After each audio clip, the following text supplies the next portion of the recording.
Hello friends, सर्वांना श्री स्वामी समर्थ आणि सोनाली आनंद cake house च्या चॅनलमध्ये तुमचं स्वागत आहे. तर आज सकाळची वेळ आहे, तर पूजा झाली आहे. तर तुम्ही सगळ्यांनी स्वामी समर्थांचं दर्शन घ्या आणि आजचा दिवस तुम्हाला शुभ, आनंदी, समृद्धीत जाओ. तर सकाळी सकाळी पूजा झालेली आहे आणि आता स्वयंपाकाची तयारी करायची आहे. तर त्याच्या आधी मी मसाल्याचा डब्बा घासलेला होता, तो पुसून आपल्याला भरायचा आहे. तर इथे मी मसाल्याचा डब्बा घासून ठेवलेला होता आणि आपल्याला पुसायचा आहे.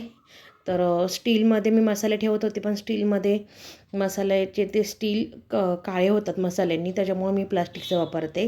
आणि हा प्लास्टिक म्हणजे टफवेअरचाच आहे तो, त्याच्यामुळे हा वापरू शकतो. तर मसाल्याच्या डब्यामध्ये काय काय आपण भरलेलं आहे ते पण सांगते मी तुम्हाला.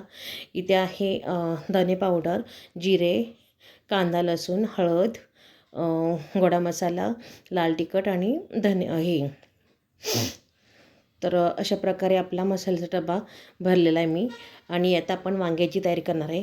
मला भरून वांगे करायचं होतं, तर इतकं सुंदर काटेरी हिरवेगार वांगी मिळालेली मला मार्केटमधून. आणि करायचं होतं, पण 2-3 माझे किडके निघाले. तर मी कापून केलेले बटाटा आणि वांगं कापून आपल्याला भाजी करायची आहे. त्यासाठी मी कढईत तेल घेतलेलं आहे आणि तेलामध्ये जिरं, मोहरीची फोडणी. थोडंसं तेल तापलेलं नाही आहे, त्याच्यामुळे तडक्यात नाही. तर थोडा वेळ थांबून आपण 2 मिनिटांनी आपण परत जिरं टाकणार आहोत. आणि वांगं भरून या दिवसात थोडे चवीदार वांगी नाही लागत, तर वांगी ही दिवाळीनंतर छान लागतात. पण आता आणले होते, तर ती भाजी आपल्याला करायला पाहिजे. तर दिवाळीनंतरची जी वांगी असतात ती खायला पण चवीदार लागतात आणि आत्ताची वांगी थोडी चवदार नसतात, म्हणून मी कापून केलेले. तर जिरं मोहरीची तडका झाल्यानंतर मी इथे कढीपत्ता टाकलेला आहे. एकदम सोपी रेसिपी केलेली आहे मी. तर कढीपत्ता पण तडका झाल्यानंतर याच्यात आपण कांदा टाकणार आहोत. कांदा फ्राय करणार आहे आणि आलं लसूणची पेस्ट थोडीशी. कांदा नंतर टाकलेला आहे, आलं लसूण टाकलेलं आहे मी. आणि इथे म्हणतात ना की 6 महिने वांगं खाऊ नये, तरी आमच्याकडे पाळत नाही. तर ते ज्यांच्याकडे सट असतात ते पाळतात, म्हणजे वांगं खात नाही, दिवाळीनंतर खातात वांगं. तर इथे मी कांदा चांगला लालसर परतून घेणार आहे. आणि टोमॅटो मी टाकलेलं नाही आहे. टोमॅटो मला प्रत्येक भाजीत आवडत पण नाही. आणि नुसतं साधी एकदम सिंपल सोपी जिरं मोहरी, कढीपत्ता, आलं लसूणची पेस्ट आणि कांदा.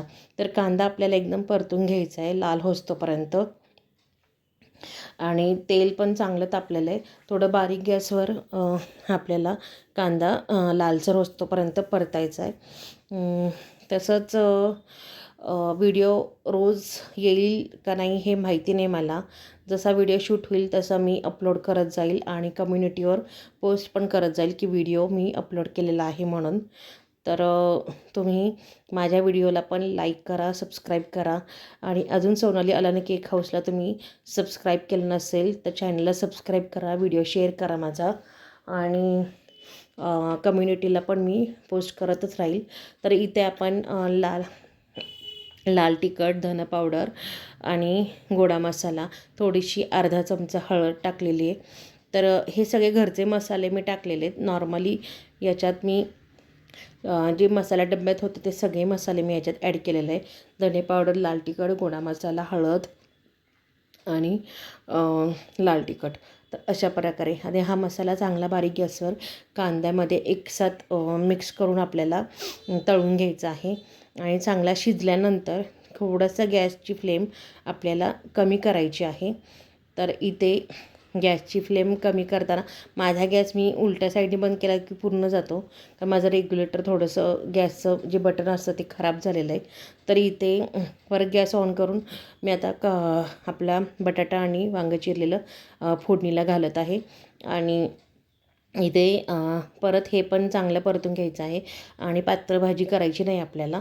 तर चवीनुसार मीठ आपल्याला टाकायचं आहे, अर्धा चमचा. आणि भाजी ही तेलातच चांगली फ्राय करायची प्रथमतः. आणि नंतर तुम्हाला थोडंसं लपतबा म्हणून तुम्ही पाणी थोडंसं टाकू शकता. आणि सगळी भाजी झाल्यानंतर तुम्ही थोडंसं शेंगदाण्याचं कूट म्हणून नावाला टाकू शकता. तर एक वाफ दिल्यावर ही भाजी खूप सुंदर लागते. भाजी भाकरीबरोबर म्हणा, चपातीबरोबर, भातावर पण खूप सुंदर लागते. तर तेलात चांगली ही भाजी आपल्याला परतून घ्यायची आहे. आणि भाजी आपली एक वाफ झाल्यानंतर तुम्हाला मी दाखवेलच आपली भाजी कशा प्रकारे झालेली आहे. आणि इथे बघा कलर पण खूप सुंदर आलेला आहे भाजीला. तर माझी म्हणजे काय झालं, मला करायचं होतं वांग्याचं भरीत, पण भरीत म्हणते वांगं भरून करायचं होतं, पण किडकी वांगी निघाल्यामुळे मला ती माझी फजिती झाली. काय करावं म्हणून कापून केले मी. तर कापून पण बेस्ट ऑप्शन आहे. थोडंसं पाणी टाकले मी. तर तशाच प्रकारे तुम्ही पाण्याचा थोडासा शिंतोडा देऊन तुम्ही भाजी करू शकता. नंतर शेंगदाण्याचं कूट आपल्याला टाकायचं आहे. तर इथे शेंगदाण्याचं कूट पण मी अर्धा 1 ते 2 चमचेच टाकलेले. आणि तुम्ही इथे आपली भाजी पण बघू शकता झालेली आहे ही. तर अशी वाफेवर एका वाफेमध्ये ही भाजी खूप सुंदर होते. तर भाजी कशी झाली, कलर कसा झाला आहे, ही मी भाकरीबरोबर खाणार आहे.